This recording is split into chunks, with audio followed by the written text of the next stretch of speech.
بسم الله الرحمن الرحيم. Darussalam Mosque, Thorncliffe Park Drive, Toronto, Canada. Tuesday after 10th Taraweeh, 5th of December 2000.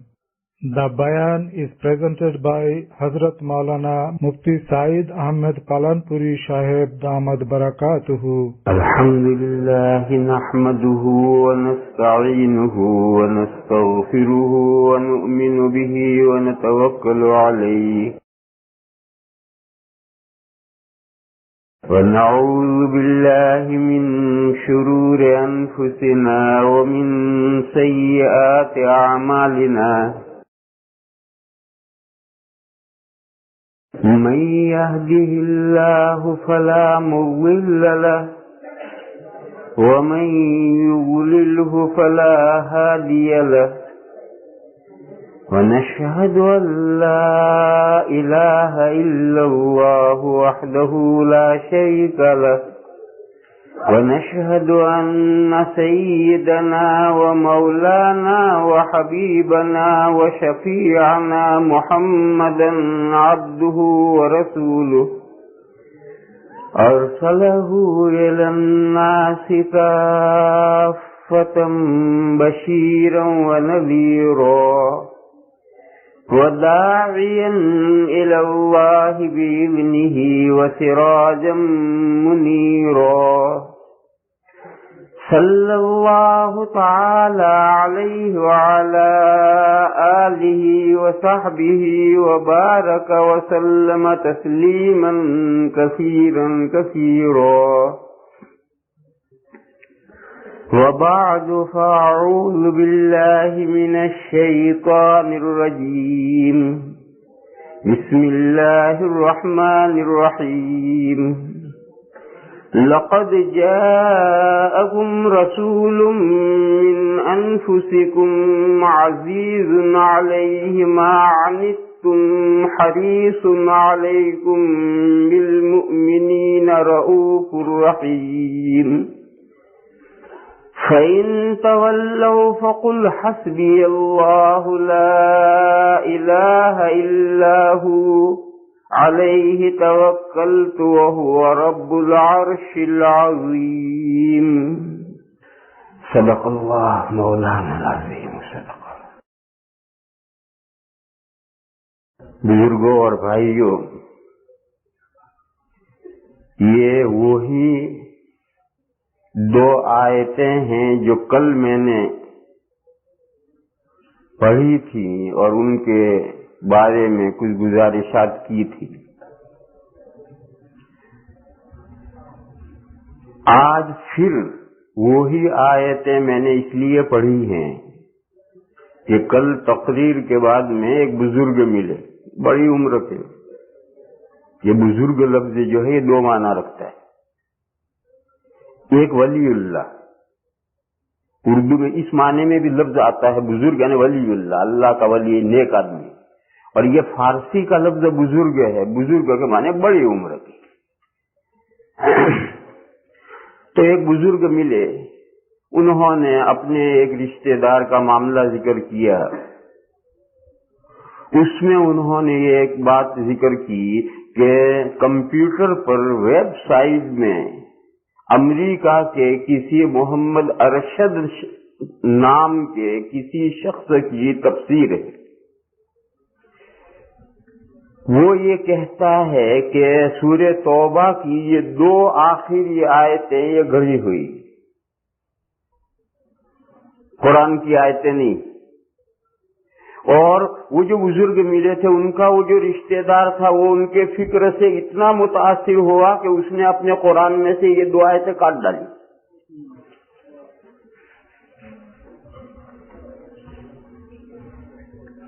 وہ کیا کہتا ہے وہ امریکہ والا ارشد؟ وہ یہ کہتا ہے کہ جب قرآن کریم جمع کیا گیا تو یہ آیتیں کوئی نہیں جانتا تھا. ایک صحابی نے لا کر کہا کہ یہ قرآن کی دو آیتیں ہیں اور ان کے کہنے پر ان کو قرآن میں لے لیا گیا. یہ اس کی دلیل ہے، یہ کوئی نئی بات نہیں، یہ بہت پرانی بات ہے.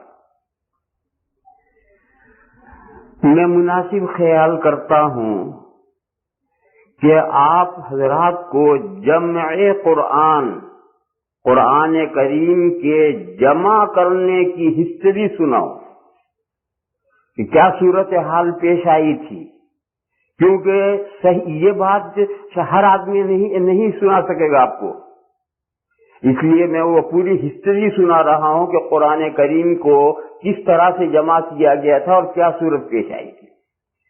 ہوتا کیا ہے، ایک موضوع پر ایک عالم نے کتاب لکھی، تو وہ تو سوچ کر جو ٹاپک سے متعلق جتنی گفتگو ہوگی وہ بالکل مسلسل ترتیب وار لے آئے، تو پھر اس مضمون کے سمجھنے میں کوئی دشواری پیش نہیں آتی۔ لیکن آپ حضرات جانتے ہیں کہ احادیث شریفہ اس طریقے سے نہیں ہے۔ احادیث شریفہ کی کہ ایک ہی مضمون، مثلا مکہ مکرمہ فتح ہوا، اس مکہ مکرمہ فتح ہوا تو حضور نے ایک تقریر فرمائی، اور کہاں تقریر فرمائی؟ کعبہ شریف کے دروازے کی چوکھٹ پر کھڑے ہو کر۔ اب دیکھیں کعبہ شریف کتنا دروازہ کتنا اونچا ہے، یہ مشکل ہو تو ہاتھ پہنچتا ہے، اس کی چوکھٹ پر کھڑے ہو کر حضور نے ایک تقریر فرمائی، اور لمبی تقریر ہے۔ اب اس زمانے میں ٹیپ ریکارڈ تو تھے نہیں کہ وہ ساری تقریر کیچ کر لی جائے۔ مجمع ہے، اس مجمع نے وہ تقریر سنی، 2 باتیں اس نے محفوظ کی، 4 باتیں اس نے محفوظ کی، 2 باتیں اس نے محفوظ کی، 5 باتیں اس نے محفوظ کی، مختلف جتنی جس کو محفوظ رہی اور یاد رہی وہ آگے روایتیں ہوئی، اور ایک تقریر کی 10 روایتیں۔ یہ کہے گا کہ حضور نے مکہ میں تقریر فرمائی، فتح مکہ کے دن اس میں حضور نے یہ فرمایا تھا، اتنی بات سے ہو، تو کیا اتنی بات کی تقریر ہوئی تھی؟ نہیں، وہ اس تقریر میں سے اتنی بات انہوں نے یاد رکھی۔ دوسرے صحابی کہیں گے کہ حضور نے فتح مکہ کے موقع پر تقریر فرمائی تو یہ فرمایا، وہ دوسری بات کہہ رہے ہیں۔ تیسرا کہے گا کہ فتح مکہ کے موقع پر تقریر فرمائی، اس نے یہ فرمایا، یہ تیسری بات کیا ہے؟ یہ سب روایتیں صحیح ہیں، اور ایک ہی تقریر کے مختلف ٹکڑے مختلف صحابہ نے محفوظ کیے، یاد رکھے، جس نے جو حصہ محفوظ کیا وہ آگے بڑھایا۔ اب بعد میں یہ سب روایتیں ڈھونڈنی پڑیں گی، اور تمام روایتیں ڈھونڈ کر کے اس کی سیٹنگ کرنی پڑے گی۔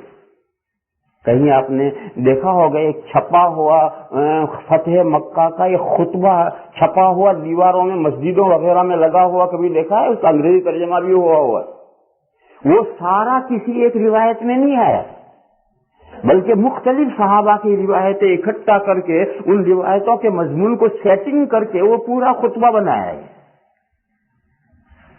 کیونکہ حضور کے ارشادات یہ کوئی کتابی شکل میں تو تھے نہیں کہ حضور بولتے جائیں اور صحابہ لکھتے چلے جائیں، ایسا نہیں ہے۔ مختلف موقعوں پر حضور نے مختلف باتیں ارشاد فرمائی، کوئی بات اس نے محفوظ کی، کوئی اس نے محفوظ کی، کوئی اس نے محفوظ کی۔ احادیث شریفہ کی صورتحال یہ تھی۔ پھر ایسا بھی ہوتا ہے کہ مختلف زمانوں میں مختلف باتیں فرمائی، ایک زمانے کی بات ان صحابین کو یاد ہے، دوسرے زمانے کی بات ان صحابہ کو یاد ہے۔ اب وہ دونوں باتیں نقل ہو کر ہمارے سامنے آئی، اور دونوں باتوں میں ایک طرح کا تعارض ہے۔ اب یہ علماء کی ذمہ داری ہے کہ اس تعارض کو ختم کریں۔ مثلا ایک حدیث آئی کہ حضور نے کھڑے ہو کر پانی پینے سے منع کیا بہت سختی سے، کہ اگر بھول کر کے بھی کھڑے ہو کر کوئی پانی پی لے تو اس پانی کو قے کر ڈالے۔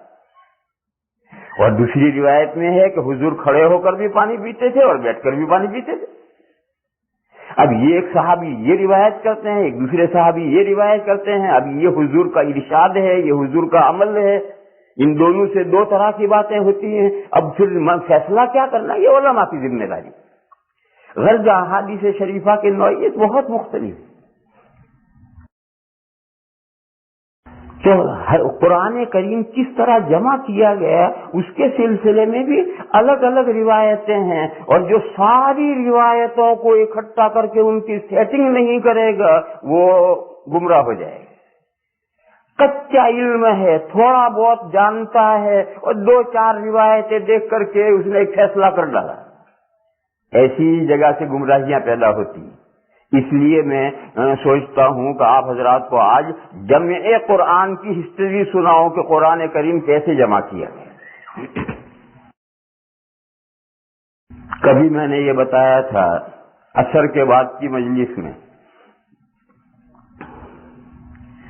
کہ وحیاں دو ہیں. ایک وہ وحی ہے جو نماز میں پڑھی جاتی ہے جسے قرآن کریم کہتے ہیں، وحی مطلوع، اور ایک وہ وحی ہے جن کی نماز میں تلاوت نہیں کی جاتی. اگر تلاوت نماز میں کرو گے نماز نہیں ہوگی. حالانکہ وہ وحی بھی اللہ کے یہاں سے آئی ہے. وہ احادیث شریفہ کہلاتی ہیں. پھر احادیث شریفہ کی دو قسمیں ہیں، حدیث قدسی، حدیث نبوی. یہ عصر کے بعد میں نے ایک دن مضمون بیان کیا تھا، اور میں نے یہ بھی بتایا تھا کہ یہ جو وحی مطلوع ہے قرآن کریم ہے، اس میں جو درمیان میں ہم تک یہ وحی پہنچی، قرآن امت تک پہنچا، درمیان میں دو واسطے. اللہ کا کلام انسانوں کو پہنچا، حضرت جبرائیل نے لیا اور حضور کو پہنچایا، اور حضور نے امت کو پہنچایا. یہ جو بیچ میں دو واسطے ہیں حضرت جبرائیل اور حضور، ان دونوں کا قرآن کریم میں کوئی دخل نہیں. بس اتنا دخل ہے کہ حضرت جبرائیل نے اللہ کا کلام اللہ سے یا لوح محفوظ سے لیا، جو اللہ کا حکم ہوا وہ لوح محفوظ میں سے لیا اور حضور کو آ کر تلاوت کر کے پڑھ کے سنا دیا. اور وہ جب چلے گئے تو ان کے ایک مرتبہ پڑھ کر سناتے ہی حضور کو یاد ہو جاتا تھا، بالکل دل و دماغ میں جم جاتا تھا. پھر جب وہ چلے جاتے تھے اور صحابہ موجود ہوتے تھے تو اسی وقت، اور اگر اس وقت صحابہ موجود نہیں ہوتے تھے تو نماز کے بعد صحابہ کو روک کر کے حضور وہ جو نیا قرآن نازل ہوا ہے وہ پڑھ کر تلاوت کر کے سناتے تھے، اور جو وہی لکھنے والے صحابہ تھے انہیں بلا کر کے وہ حصہ لکھوا لیتے تھے، اور پھر ان صحابہ کے مسجد میں گروپ بنتے تھے اور وہ نئی وحی یاد کر کے اپنے گھر جاتے تھے. مرد بھی یاد کرتے تھے، عورتیں بھی یاد کرتی تھی، اور گھر جا کے کام میں نہیں لگتے تھے، بلکہ مرد مردوں میں وہ وحی پہنچاتے تھے، عورتیں عورتوں میں پہنچاتی تھی، اور شام ہوتے ہوتے سارے مدینہ میں وہ نئی وحی پہنچ جاتی. ایک سسٹم تھا. قرآن کریم کا پوری عبارت، تمام الفاظ اللہ کا کلام ہے. جبرائیل کا اس میں کوئی دخل نہیں، حضور کا اس میں کوئی دخل نہیں. بس اتنا دخل ہے کہ ادھر سے اللہ کا کلام لوگوں کو سنایا اور لکھوا دیا.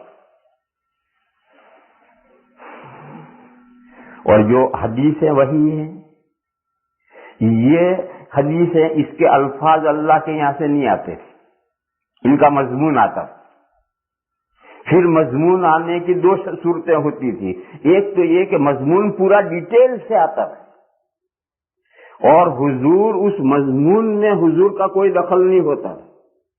وہ جو ڈیٹیل سے مضمون آیا ہے اسے حضور اپنے الفاظ میں بیان کرتے. الفاظ حضور کے، مضمون پوری ڈیٹیل کے ساتھ اللہ کے یہاں سے آیا ہے، حضور کا اس میں کوئی دخل نہیں. یہ حدیث قدسی ہے. حدیث اس لیے کہ الفاظ حضور کے، اور قدسی اس لیے کہ مضمون ڈیٹیل کے ساتھ اللہ کے یہاں سے آیا ہے. ایسی حدیثیں 100 سوا 100 ہیں. ایسی حدیث قدسی 100 سوا 100. اور دوسری صورت یہ ہے کہ ایک مضمون کلی طور پر سمجھا دیا جاتا ہے، پھر موقع موقع سے حضور اس کو بیان فرماتے رہتے تھے، اس کی تفصیلات کرتے رہتے تھے. مثلا قرآن میں یہ کہا کہ اقیموا الصلاۃ، نماز کا اہتمام کرو. نماز کیا چیز ہے؟ اس کا اہتمام کرنے کا کیا مطلب ہے؟ قرآن میں کچھ نہیں. قرآن میں جگہ جگہ یہ ہے اقیموا الصلاۃ، اقیموا الصلاۃ، اقیموا الصلاۃ، نماز کا اہتمام کرو، نماز کا اہتمام کرو، نماز کا اہتمام کرو. مگر نماز کیا چیز ہے یہ قرآن میں نہیں ہے، اور اس کا اہتمام کرنے کا طریقہ کیا ہے یہ بھی قرآن میں نہیں. یہ سارا اللہ نے اپنے رسول کو یہ سمجھا دیا کہ نماز صلاح یہ ہے اور اس کے اہتمام کرنے کی یہ شکل ہیں. چنانچہ حضور اکرم صلی اللہ تعالی علیہ وسلم نے مختلف اقوال اور افعال کے ذریعے سے اس کی اقیم الصلاۃ کی تفسیر کی.